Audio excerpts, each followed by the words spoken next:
déglu nañu xutba Eliman Chérif Aïdara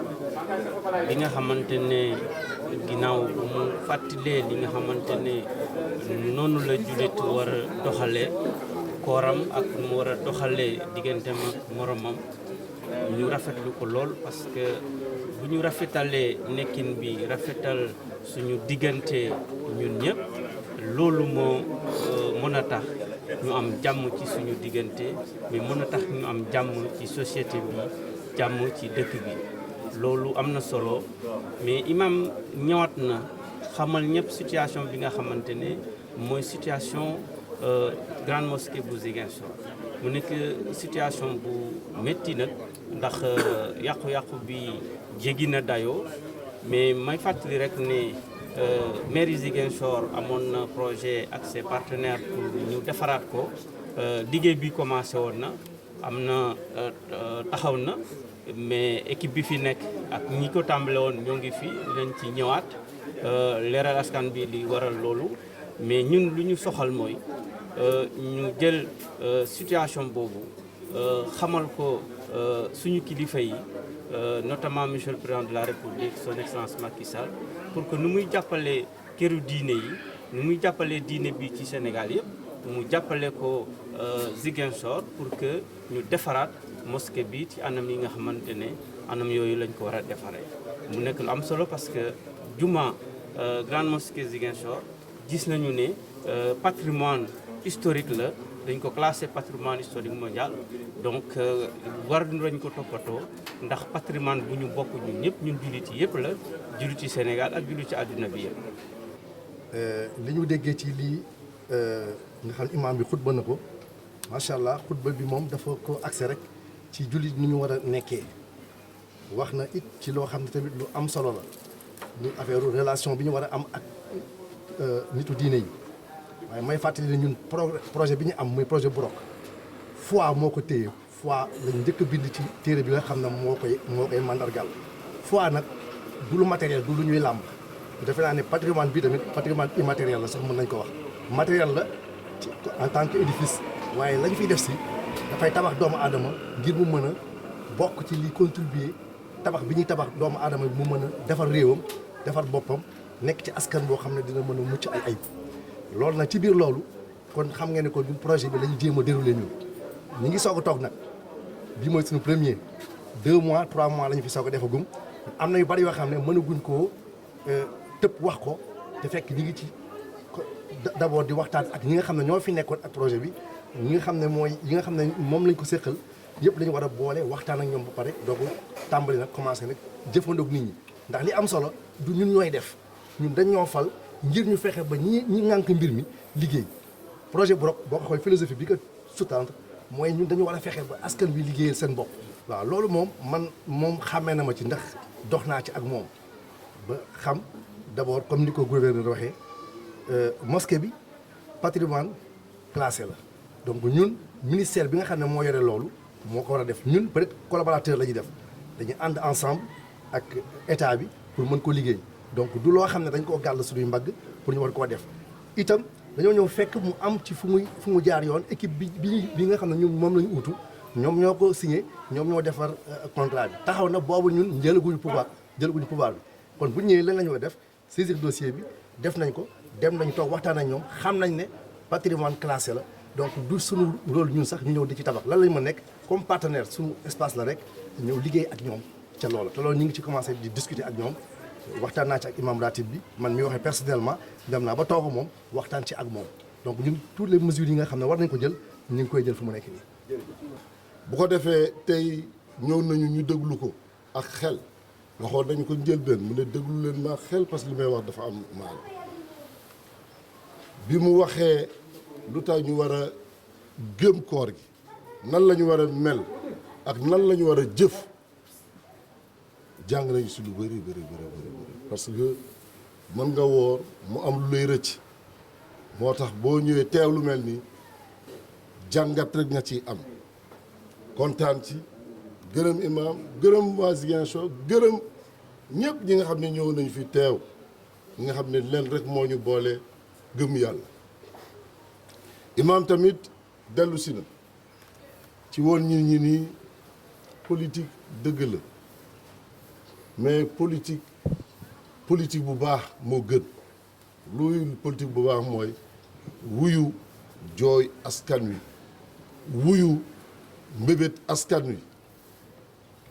tey ñaawlu nañu ñu toog si Ziguinchor nu mu mel Ziguinchor fu ñu ko dëgg fu mu toll ñu nekk ci jàkk bu mel nii c'est vrai fidèles yi ñëw nañu parce que yàlla la ñu gëm bu doon si naaj sax ñu julli parce que yàlla la ñu gëm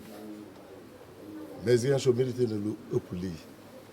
nee na sax barki dëmb xam nga kañ la ñu defal lii. ci semaine bi loolu ñaawlu nañu ko te ñaawlu mënul toll fi nga xam ne tey c'est vrai maire bi ñu newoon fii jotoo dañu commencé liggéey ak ay arab mu dem ñu commencé liggéey bi Covid bi bu mu commencé ji fi taxaw parce que ñoom ñu doon ñëwee kenn tukkeetul kenn dematul mais bu ñu doon def lu ñuy wax passation service jot nañu wax ni jàkk ji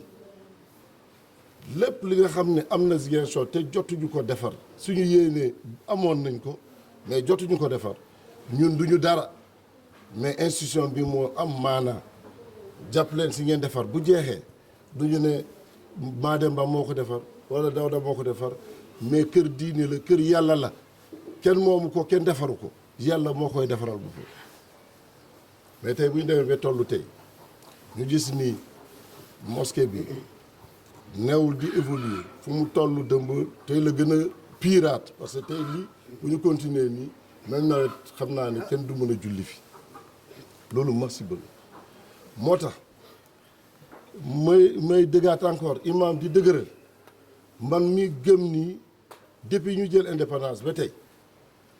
fii la ñuy jullee grande mosquée la ñuy jullee gouverneur fii lay nekk imam ratib fii lay nekk ngir yàlla même bu doon tey maire catholique la wala maire am na dafa jàpp mais fii ci adjoint maire yëpp waroon na am adjoint maire bi nga xam ne day ñëw teewal mairie bi parce que du nit lay teewal institution bi lay teewal ñëw ne institution bi kii moo teewal institution bi kii mooy wax ci kàddu institution bi loolu cër la mais loolu ñaawlu naa ko parce que cër googu gisuma ko fii du conseil seen conseil mooy ñëw di wax fii ci institution alors que am na lu ëpp fukk ak juróom adjoint au maire yu fa nekk loolu yàgg naa ko wax ay weer yi jëm na li may tudd ci français fractionnisme c'est-à-dire mooy xel bu nga xam ne da ngay dëddale chaque fois buy dee fii la ñuy def yow nga def fële buy def lii yow nga def lële loolu tabaxul dëkk ñun tey dëmb nekkoon nañ fi dem nañu keneen dina ñëw tamit day dem mais ñi ngi ñooy dem mais mairie bi du mus a dem te loolu la bëggoon wax ñu bay si xel bu baax a baax di gërëm imam bu baax a baax di koy ne dégg nañ lu mu wax te incha allah dinañ ko jotali borom dëkk bi muy son excellence Macky Sall dina ko dëgg bu dee tamit mairie bi mënul continuer ak loolu ak partenaires yi parce que am partenaire du partenaire Seydou Sane du partenaire ci partenaire moom partenaire institution la bu dee da nga yaakaar comme partenaire Demba la doo liggéey ak partenaire boobu mais lii day taxaw donc nañu trouver solution avec le chef de l'État lui expliquer les enjeux de ça et je pense que le gouverneur va porter le message et nous autres quand c'est possible nous le ferons pour que le chef de l'État comprenne que la mosquée de Ziguinchor, patrimoine classé de l'UNESCO, ne mérite pas aujourd'hui l'état dans lequel elle se trouve. Cette mosquée ne mérite pas. maa ngi jégalu parce que di leen baalu ak te ci bés bi di leen baal ak itam mais du ma ko nëbbatee dafa am lu ma naqari musuma jullee ci jàkk bu ñaawee ni jàkku Ziguinchor bi te dama koy wax ñëpp dégg ko ku gis lii kenn mënu ko rafetlu bu fekkee lii mooy que xaar kala muy néegu yàlla billaahi yaa jàpp naa ni yan gëmuñ ñun ñii gëmuñu yàlla parce que yàlla ku ko gëm da nga koy wet da nga koy fonk fi ngay jullee dafa war a sell dafa war a rafet ndax l'islam ak taar ñoo ànd suñu mosquée bi nag taarwul dara dañ ko waxante te dee waaw loolu mooy dëgg ñan ñoo ko mën ñan ñoo ko mënul xaw ma loolu ñun citoyen ak jullit rek lañu doon waaw ñun nag waa diaspora man fekkee naa ko plusieurs fois maa ngi fay jullee ñun nañ ci def suñuy jéego yu wóor léegi interpellé nga mel ne ma nga dudu ko amoon na lu ñu fi diggee woon xëy na mënu ko def ndax dinañu patrimoine placé la maire bi ñëw na fii am na ay lay yu fi indi nee na ñoom mënuñu def seen loxo mais dama leen di wax yaa xayti patrimoine classé lii la lii est cours la fii ay hutte la ah ndax mënuñu génnee lii def fi chapiteau bu moderne boo xam ni da nga maam nit ñi mënuñ fi jullee julli bu sell loolu mënul nekk on n'est pas forcément obligé ñuy tabax en dur Doudou Ka boobu ngay tudd moom ci ñun la jógee ci diaspora bi ñun ñoo ko ngemb foofu la jàngee xam-xamam fa la ko jëlee président de la République am na lu mu ko nekk fii Sénégal xëy na bokkul ak politique gu Ziguinchor xëy na faluñu ko fi ñun seetuñu loolu ñun politique taxuñu jóg comme am na lu mu mëne président am na fu mu ko féete na ko jàppale mu defal ñu chapiteau boo xam ne mun nañ fi jullee tabaski ñun loolu lañ ko ñaan en attendant na ngeen xool yenn autorités yi na ngeen di réhabiliter jàkk ji et dama leen di wax nag patrimoine UNESCO terewul ñu liggéey lu baax dañuy waxante dëgg comme patrimoine la rek ñëppay banque seen loxo loolu may lan jàkk bii ñun waa Ziguinchor ñoo ko mën a tabax wala kenn du ko tabax partenariat lu ñu ci wax yëpp ay naxante la ñun ñoo war a takk suñu ndigg fonk suñu diine commencé ci ñun doomu Casamance yi doomu Ziguinchor yi wane loo xam ni taxaw nañu temm pour defar jàkk ji grande mosquée de Ziguinchor tey ku ko gis tey da ngay yéemu ci yàlla ndax nu mu ñaawee kër yàlla warul ñaawee nii yéen tam ne yéen ñëpp jullit ngeen xam ngeen ko